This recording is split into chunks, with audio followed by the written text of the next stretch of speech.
Hello! In this video I will show you how to bypass parental control on Blackview Color 8.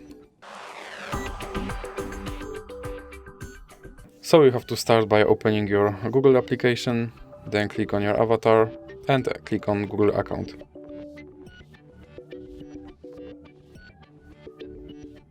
Now click on Data and Privacy,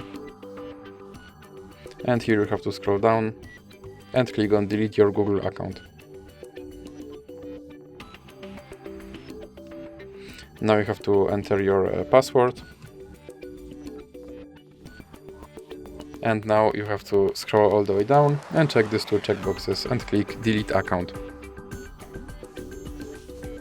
And now your account should be removed. So now let's open Google Play Store or any other app that requires you to sign in into your Google account. And now enter your email address and click Next. Now as you can see, my account is deleted, so let's click Next to recover it. And now I have to enter my password. And as you can see, my account is recovered and my parental control is bypassed. So that's it for this video. If you liked it, please remember to leave a like and subscribe.